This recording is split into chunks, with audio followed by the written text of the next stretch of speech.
bienvenue dans la 3e partie, petit épisode bonus sur l'endométriose. On a beaucoup de choses à dire. Je suis encore avec Carla, que vous avez vu dans l'épisode 1 et 2 sur l'endométriose. Et cette fois, on va vous parler dans cet épisode des idées reçues sur l'endométriose. Donc on va avoir quelques petites choses à dire. Hello à tous et bienvenue dans Le Plaid, le podcast où on parle sans tabou ni gêne de maladies chroniques, parce que c'est pas parce qu'on a SOPK ou une sclérose en plaques ou la maladie de Crohn qu'on n'est pas humain, qu'on n'est pas jeune et qu'on n'a pas envie de kiffer. Alors ça nous ajoute quelques problématiques, c'est sûr, mais justement on est là pour en parler dans Le Plaid. Moi c'est Léon et je vous parle aujourd'hui parce qu'on m'a diagnostiqué mon endométriose cette année et j'ai envie de libérer ma parole. Donc avec mes potes Zoé et Clément, on a créé Tilt, une communauté pour les personnes qui ont une maladie chronique. Donc n'hésitez pas à nous rejoindre dessus, le lien de l'application sera dans la description. Et avec Tilt, on a décidé de lancer le plaid pour que chacun puisse libérer sa parole sur sa maladie chronique, qu'elle les handicape ou pas, qu'elle soit invisible ou pas, et qu'elle soit omniprésente ou à peine une pensée. Dans ce podcast, on parle symptômes, boulot, couple, sexe, errance médicale, médicaments. On va parler des gens qui comprennent la maladie et de ceux qui la comprennent pas et qui nous rendent la vie difficile. Donc comme je l'ai dit, je suis encore avec Carla. Est-ce que tu peux te présenter une 3e fois pour ceux qui peut-être n'ont pas vu l'épisode 1 et 2? Alors, si vous n'avez pas vu les premiers épisodes, je m'appelle Carla, j'ai 27 ans, je travaille dans le milieu de la petite enfance depuis 9 ans et je suis également chanteuse et je suis atteinte d'endométriose, diagnostiquée depuis 8 ans. Donc, on a déjà fait 2 épisodes sur l'endométriose avec Carla. Donc, dans le premier épisode, on a vu tout ce qui était symptômes et diagnostic. Donc, si vous êtes encore dans cette phase par rapport à l'endométriose et que vous voulez vous informer et avoir d'autres expériences, n'hésitez pas à aller réécouter cet épisode. Dans le second épisode, on parle de traitement. Donc, on a parlé de chirurgie, de pilules, on a parlé de traitements plus naturels, d'effets secondaires. Donc pareil, si vous voulez avoir des infos là-dessus, si vous voulez avoir en tout cas notre expérience personnelle, n'hésitez pas à aller le regarder. On l'a rappelé dans l'épisode, mais voilà, c'est vraiment nos expériences. C'est pas tout n'est pas à prendre au pied de la lettre. Chaque expérience est unique. Et dans cet épisode bonus, qui va être un petit peu plus court, je voulais parler de quelques idées reçues sur l'endométriose et qu'on donne notre avis dessus. Alors, je vais commencer soft et il y en a une. Ça, c'est juste un truc un peu foufou, mais vraiment, je l'avais vu, j'étais là, il faut que je... Elle m'a fait rire. J'ai peur de ce que ça va être. Je vais commencer soft avec, première idée reçue sur l'endométriose, que tu vas débug très vite, c'est, l'endométriose, c'est centralisé. Oh non, du coup. Non, en fait, l'endométriose, c'est pas centralisé, ça démarre dans l'utérus, mais c'est une maladie qui migre. Donc, du coup, elle peut migrer dans différents organes. Il y a même et j'ai lu une étude sur une femme qui en avait eu dans le cerveau. Donc, pour te dire à quel point ça remonte. Et, j'ai entendu les poumons. Ouais, des poumons, ben moi j'en ai peut-être dans le diaphragme, donc c'est pas loin. Et j'ai une copine à moi qui en a dans la moelle épinière. Enfin, ça migre, c'est une maladie qui migre. On l'appelle, j'avais vu ça aussi, le cancer qui ne tue pas, parce que en termes de division cellulaire, ça marche à peu près de la même manière. C'est vrai que tout à l'heure, tu parlais de ça, et je me suis dit, quand tu disais que c'était pas des cellules de l'endomètre, justement. Non. Et j'étais là, mais du coup, c'est important. C'est des cellules qui ressemblent à l'endomètre, mais on sait pas encore ce que c'est, malheureusement, on n'a pas avancé là-dessus. Donc non, ça migre partout. Moi, je l'ai dit dans les épisodes précédents, j'en ai principalement dans mon système digestif, mais ça peut aller d'autre part si on met pas la maladie sur pause à un moment donné. Voilà. D'où l'intérêt de la chirurgie aussi, pour en enlever un peu... si c'est possible. Besoin, surtout l'intérêt des hormones qui sont assez efficaces là-dessus, quoi. Donc c'était la première, mais comme tu en parlais tout à l'heure, j'ai... Facile, celle-là est facile. Mais c'est important. Ouais. C'est important de débug parce que même si on en parle plus, je pense qu'il y a plein de choses qui sont pas vraiment connues. Alors la deuxième, et ça on en a déjà parlé, mais je veux vraiment revenir dessus, c'est la grossesse ne guérit pas d'endométriose. Ouais. J'avais revu... en gros, ce qui se passe, c'est que l'endométriose, c'est principalement traité pour améliorer la vie au quotidien en arrêtant les règles. Ouais. Et du coup, effectivement, quand t'es enceinte, bah, t'as pas de règles. Donc, il y a pas mal de... Ça peut ralentir l'endométriose. Et du coup, il peut y avoir plein d'effets de l'endométriose qui sont stoppés pendant le temps de la grossesse. Mais cette idée reçue, parce que je me rappelle mon meilleur ami, que j'aime de tout mon cœur, et gros big up à lui. Mais quand à un dîner, j'avais annoncé que j'avais... Enfin, je leur en parle à lui et sa chérie, je lui dis que j'ai de l'endométriose. Et il fait « Ah, mais tu sais, la grossesse, ça fait guérir l'endométriose !» Et ouais. Je t'aime fort. En vrai, cette idée reçue, elle est pas tout à fait fausse quand même. En fait, on constate que chez une majeure partie des personnes atteintes, il y a un effet assez incompris, qui est qu'après la grossesse, ça va mieux.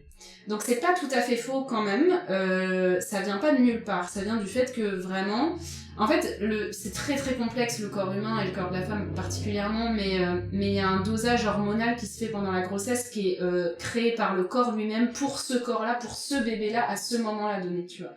Donc en fait, les hormones se régulent plus naturellement, et comme il y a beaucoup de progestérone pendant la grossesse, et bah du coup ça met en pause la maladie pour beaucoup. Cependant, il y a quand même des personnes qui ont des douleurs d'endométriose pendant leur grossesse. Ouais. Et il y a quand même des personnes qui, après leur grossesse, vont avoir un retour de la maladie. Mais dans la majeure partie des cas, la maladie est quand même atténuée. Donc, c'est pas tout à fait vrai, c'est pas tout à fait faux. Encore une fois, la maladie, elle est incurable, c'est dans le nom, c'est une maladie qui se guérit pas, donc on peut pas dire que la grossesse guérit. Mais ça atténue pour une majeure partie des femmes, des personnes en âge de procréer. Après... comme il y a beaucoup de problèmes de fertilité, il y a aussi pas mal de problèmes pendant la grossesse qui peuvent être majorés, en tout cas des risques majorés. Il y a des risques de fausses couches qui sont majorés, des risques de placenta préviable, choses comme ça, des pathologies assez complexes mais qui sont majorées quand on a une endométriose. Mais du coup, c'est pas tout à fait faux quand même. Ouais. C'est pas tout à fait faux, c'est assez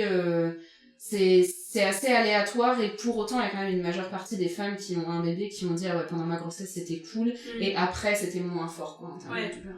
Non mais moi ce que je veux débug c'est cette idée que ça la guérit. Ouais c'est clair. Parce que justement comme on l'a dit c'est trop bien du coup si ça l'atténue et voir peut-être ça stoppe du coup l'évolution chez certaines femmes, mais moi ce que je veux vraiment débug c'est cette idée que il n'y a pas un miracle qui guérit. Il y a rien qui guérit. De toute façon en plus ça va pas enlever toutes les cellules qui ont migré, non, etc. c'est pas possible. Et puis même si les hormones marchent bien et qu'il y a des cellules qui s'atténuent, elles peuvent revenir plus tard. Donc tu vois, s'il y a des choses qui disparaissent, on n'est pas à l'abri que ça revienne à un moment donné. Donc c'est cool que tu sois revenu sur le fait qu'effectivement ça peut améliorer, etc. Mais moi je voulais vraiment débug ce truc de non. Parce qu'en fait il me l'a dit, mon pote il me l'a dit avec des étoiles dans les yeux comme s'il y avait une solution. Ouais, genre bah c'est pas grave, tu vas avoir un bébé un jour. tu vas tomber enceinte et ça ira. Parce que personnellement moi je veux pas d'enfant, donc j'étais là en plus j'étais là non. mais voilà, je voulais vraiment débugger ça. Effectivement quand je regardais aussi en plus des témoignages, j'étais tombée sur quelques témoignages de femmes pour qui ça avait empiré en plus. Ouais. Niveau douleur et tout. Donc si jamais vous avez l'endométriose et que vous voulez un bébé, je vous souhaite que ça atténue plus vos symptômes qu'autre chose. C'est ça, ouais. Donc je te le souhaite toi quand même. Merci, faut pas perdre espoir. Ah non, mais t'as raison, faut garder en tête que c'est pas miraculeux quoi. Donc, en fait c'est juste ça, c'est genre moi je vous souhaite carrément que ça atténue vos symptômes et tout, c'est tout ce que vous méritez. Mais genre mon dieu, c'est pas genre la magie. Ouais, c'est la baguette magique. Ce serait bien Sinon la dinguerie. Genre t'imagines purement et simplement la grossesse guérie endométriose.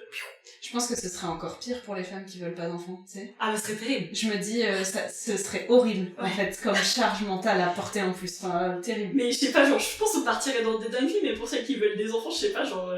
Du coup, est-ce qu'on serait pas en mode, genre, ok, la grossesse, ça guérit des trucs, on va vous piquer vos cellules, enfin, je sais pas, genre, oui, on met...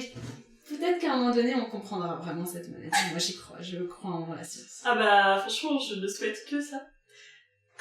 Donc ça, c'était la deuxième. Et là, c'est la troisième.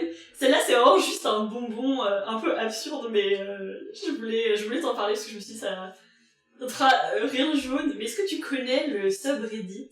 Donc, peut-être, ceux qui écoutent, je sais pas si vous connaissez Reddit. Bon, voilà, c'est un réseau social où vous avez un peu des communautés, des sous-communautés, etc. Est-ce que tu connais celui qui s'appelle Bad Women's Anatomy? Non, ça me dit rien qui vaille juste comme ça. Donc, en gros, le concept de ce subreddit, c'est des femmes qui compilent des messages qu'elles ont reçus de personnes qui ne connaissent rien vraiment à l'anatomie du corps féminin. Donc là, c'est juste un screenshot d'un tweet qui m'a transcendée.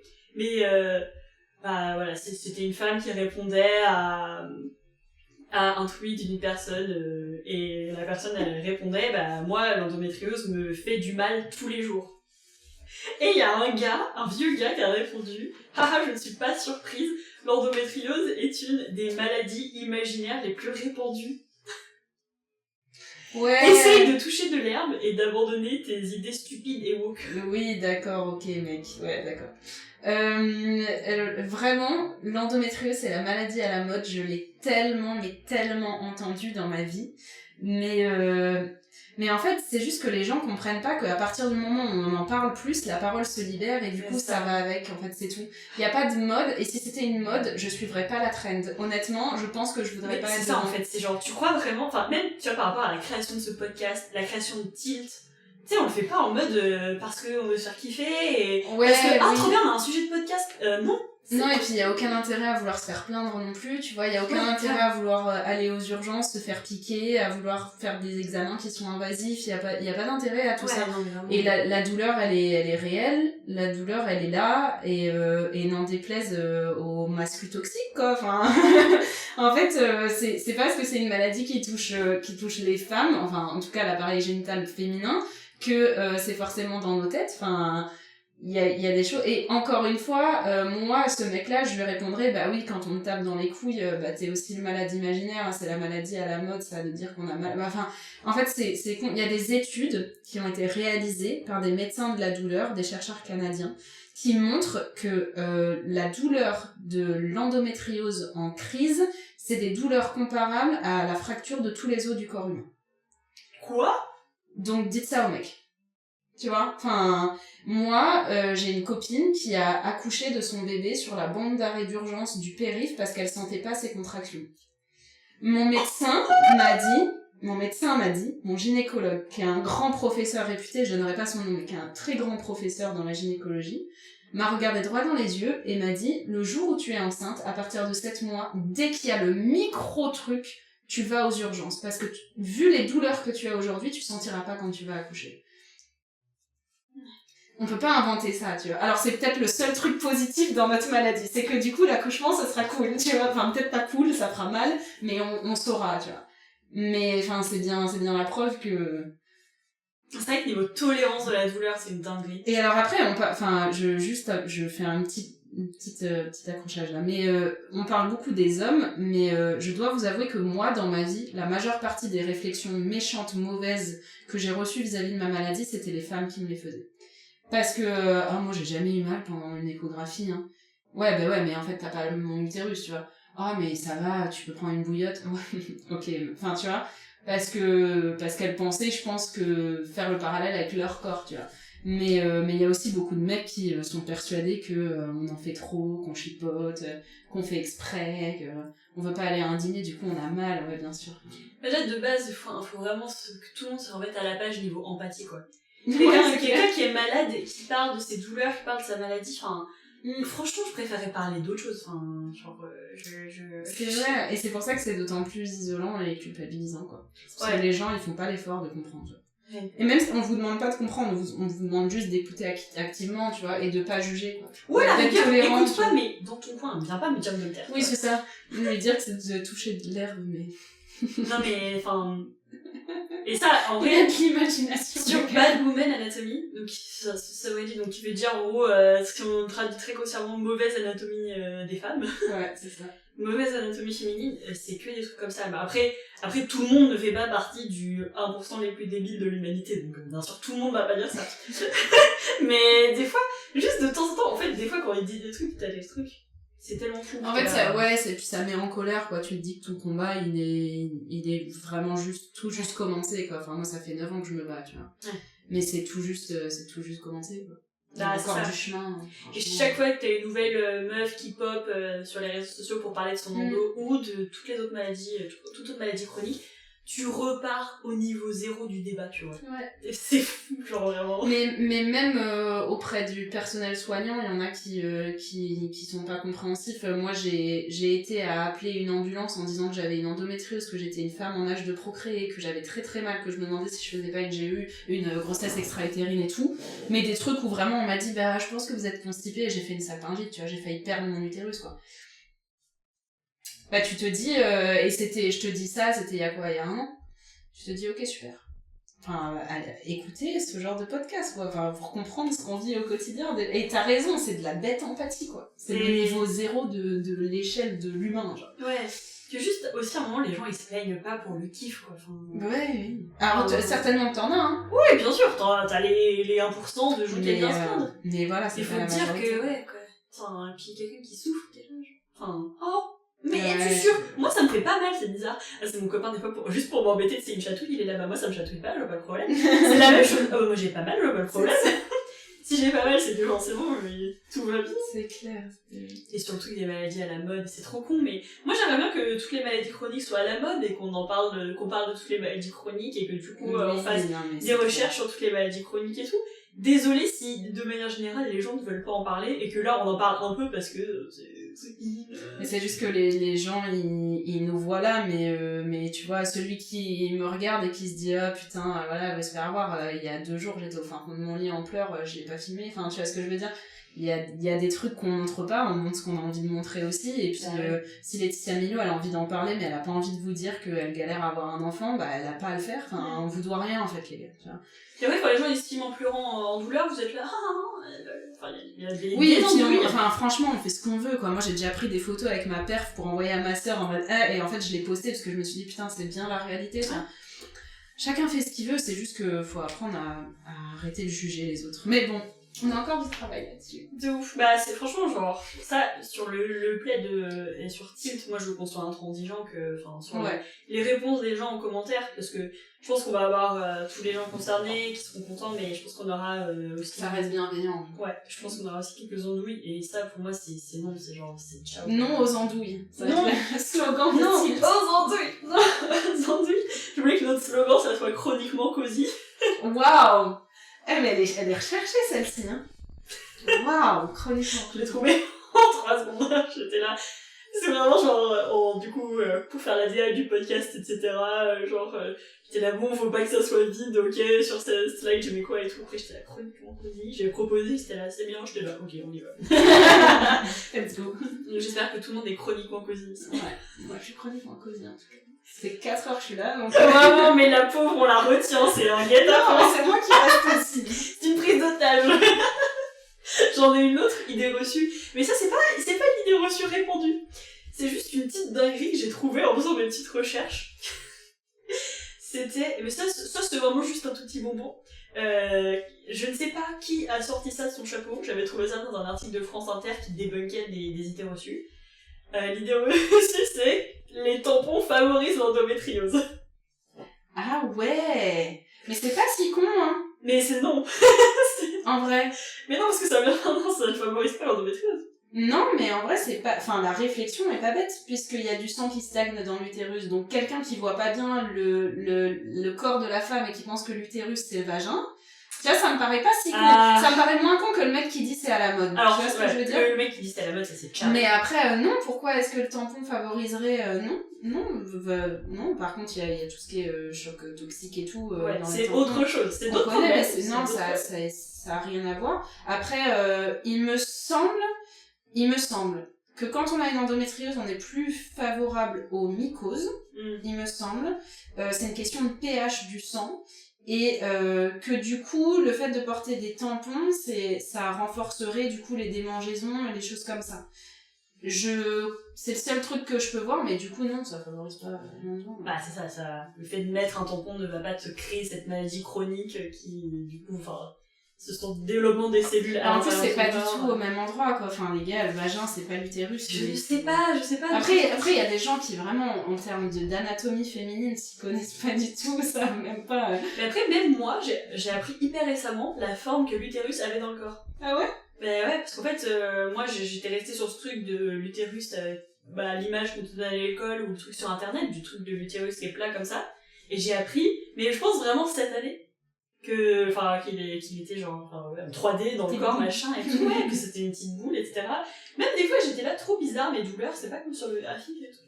Après, j'ai appris la forme de, Non, on nous l'apprend pas en soi. Hein. Non, on nous l'apprend pas. On nous l'apprend pas. Même, le placement des ovaires, tout ça, je ne savais pas. Donc, c'est vrai que là, je suis en train de... Bon, par contre, mélanger utérus et vagin, là, Ouais, après, je pense qu'il y a des gens qui vraiment savent pas la différence, mais c'est comme si, en gros, je vous disais, mettre un coton-tige dans l'oreille, ça favorise les tumeurs au cerveau, tu vois? Parce que tu penses que c'est à côté, alors que, enfin, ça n'a rien à voir, c'est deux organes différents, le vagin, il est vraiment loin par rapport à l'utérus. Le raccourci, il est court. C'est ça. C'est ça, mais en vrai, c'est un peu...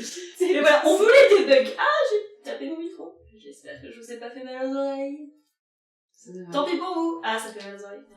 On va couper. Clément me fait insulter en backstage. Parce que, qu'est-ce que je vais dire du coup? Je me suis auto-déconcentrée. Mais du coup, bon. Du coup, non. Les tampons ne sont pas à l'origine de l'endométriose. Voilà. Autre idée reçue, donc les deux d'après sont plus normales. Voilà, là c'était vraiment deux bonbons un peu foufou. Ouais, j'ai bien aimé. Parce que je pense que aussi quand on vit avec la maladie, des fois on oublie à quel point il y a des gens qui sont loin de ça. Non mais des fois il y a des gens qui nous disent des trucs aussi, enfin, non mais vraiment. Mais ça n'existe pas. Ah bah, pardon. My bad. Je suis guérie. C'était dans ma tête. L'avant-dernière dont je veux parler, c'est le fait que, grosse idée reçue, on en a un peu parlé quand même déjà, c'est normal d'avoir mal. Non. Ça, c'est... Même... je l'avais dit, mais je pense que c'est une des raisons principales pour lesquelles aussi l'endométriose, ça met aussi longtemps à être diagnostiqué. Même par exemple aujourd'hui où on est plus au courant, c'est ce truc de se dire, ces douleurs-là, c'est normal quand j'ai mes règles, etc. Mais plus on normalise, plus on va normaliser des douleurs qui sont importantes et intenses. C'est ça. Et non, pas normal. Ce n'est pas normal d'avoir mal si vous avez des douleurs pendant vos règles, un peu avant, un peu après, pendant l'ovulation, etc. C'est pas normal. C'est parce que vous avez du coup une anatomie féminine et que vous avez un utérus, des ovaires, etc. Et que, voilà, c'est normal d'être plié en 1, 2, 3, 4, 5 jours, une semaine, 2 semaines, je voulais vraiment débunk cette idée. C'est ça. La gêne pendant les règles, elle est naturelle parce qu'il y a des crampes pelviennes, des crampes abdominales, c'est normal pour éjecter le sang de l'endomètre. Mais non, la douleur, tu l'as très bien dit, c'est pas naturel. On peut pas... En fait, à partir du moment où le cerveau vous envoie un signe de douleur, c'est qu'il y a quelque chose qui va pas dans votre corps. Donc, écoutez ces signes. Ouais. Et écoutez-vous, franchement, c'est hyper important. Ouais. Mais je pense que, comme tu l'as dit, la gêne, c'est normal. Mais je pense qu'il y a vraiment aussi un moment où des personnes qui peuvent avoir la maladie chronique, ou qui peuvent l'avoir, qui sont pas encore diagnostiquées, etc., on se normalise un niveau de douleur. Ouais, tout à fait. Qu'on fait quasiment plus la différence. Je sais que moi, je serais plus... je fais difficilement maintenant la distinction entre la gêne, la douleur, du coup, le moment où je suis un peu avant mes règles, etc. Mais déjà, à partir du moment où il y a une gêne, il faut se dire, ok, il y a un petit truc à régler. Donc, si c'est hyper léger, que ce soit se mettre une petite bouillotte, etc., se poser quand vous avez vos règles, etc. Et après, quand ça commence à être de la douleur et tout, ouais, c'est pas ça. normal. Il faut écouter son corps, c'est important de s'écouter, d'apprendre à se connaître aussi, de se palper, de se toucher, on ne dira jamais assez, mais c'est important, tu vois, d'appuyer sur ton ventre si t'as vraiment très mal, c'est peut-être pas logique, il y a peut-être quelque chose qui va pas, et puis le corps s'habitue malheureusement à la douleur quand on est malade chronique, on s'habitue à tout ça, et on a une résistance qui est très très grande, mais ça veut pas dire qu'elle est pas là, la douleur, et en fait c'est juste qu'on la sent moins. Parce qu'on vit avec, quoi. Chaque fois, c'est marrant, tu vois, mais j'ai tout le temps des petits bleus parce que je pense que je me cogne tout le temps. Et en fait, à chaque fois, je suis là, comment ils sont apparus. Et genre, des fois, même mon copain me voit me cogner, j'oublie, et il est là, mais tu t'es cogné. Et en fait, je pense que c'est le genre de truc où ce genre de petites douleurs, en fait, tu les identifies. Ah, ça, c'est marrant parce que moi, tout ce qui est douleur traumato, donc tout ce qui est les coups et tout, je vais être super sensible. Par contre, tout ce qui est douleur viscérale, je fais des gastro quand je... Alors, je travaille avec les enfants, donc forcément. Mais quand j'ai une gastro, chez moi, c'est l'enfer. Je suis couchée pendant une semaine parce que je suis très très fragile des intestins.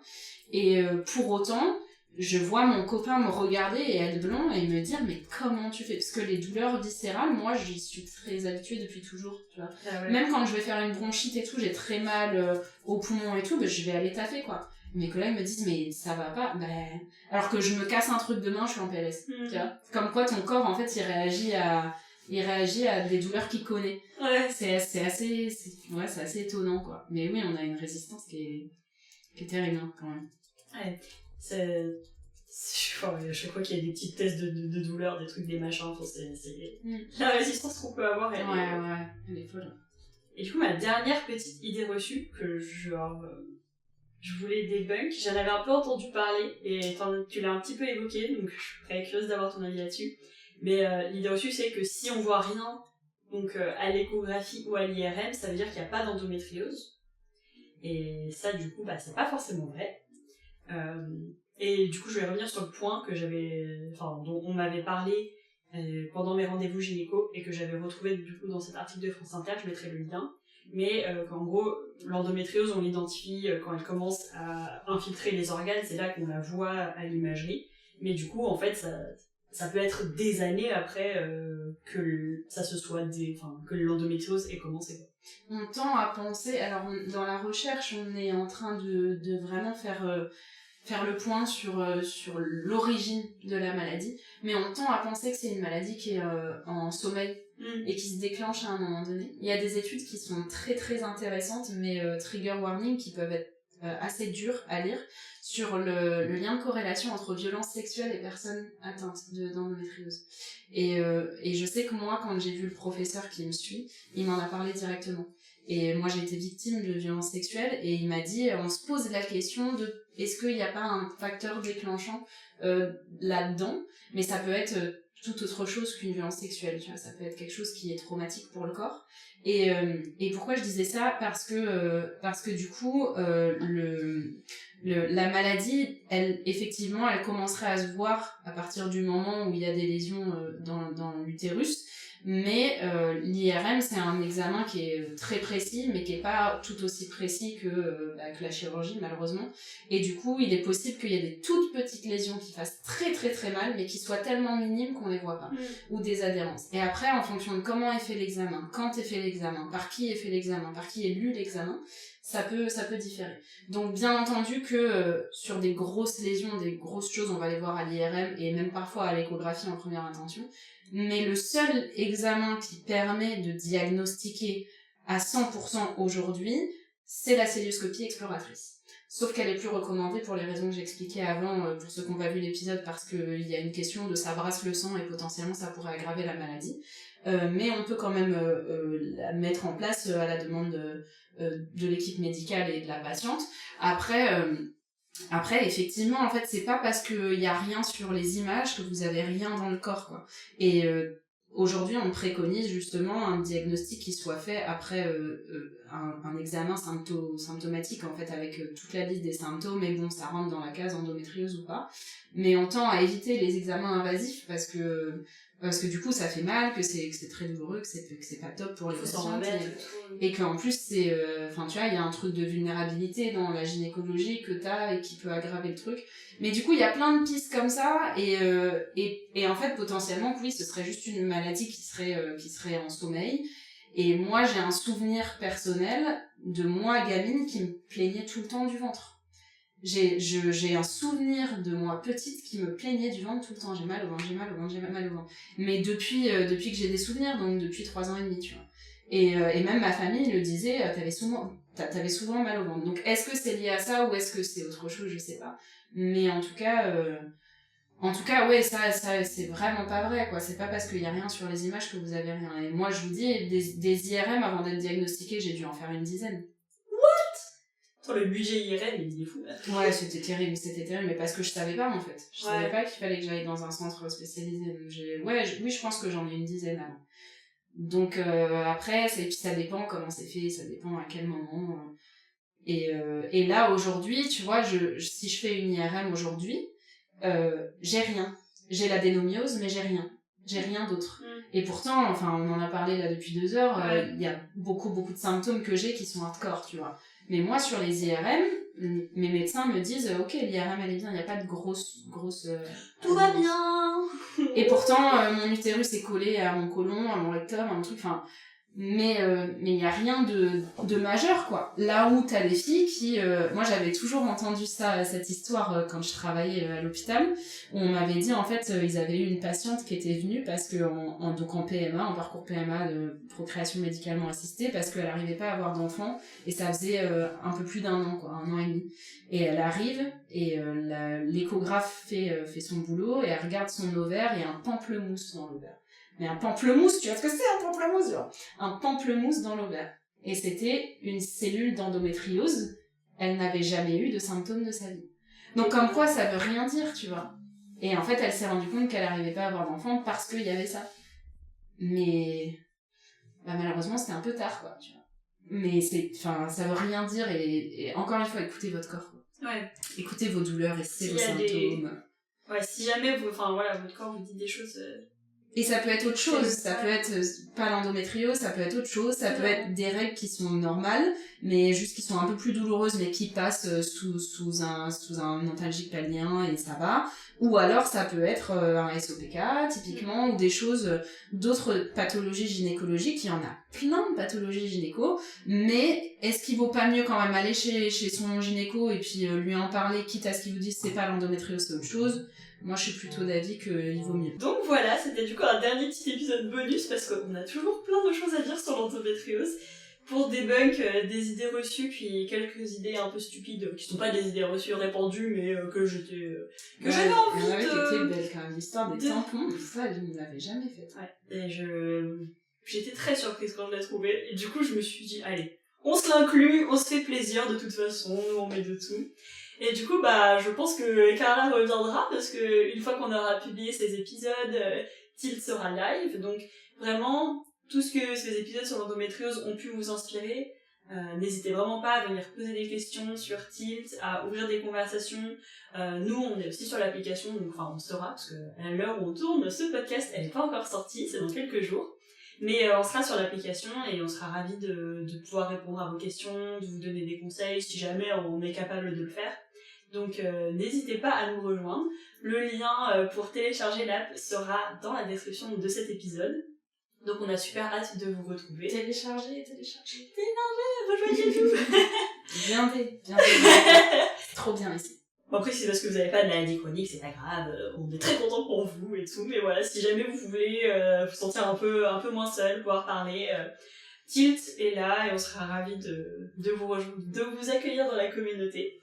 Et en attendant, on va vous souhaiter à toutes et à tous une très bonne soirée et on se voit très vite.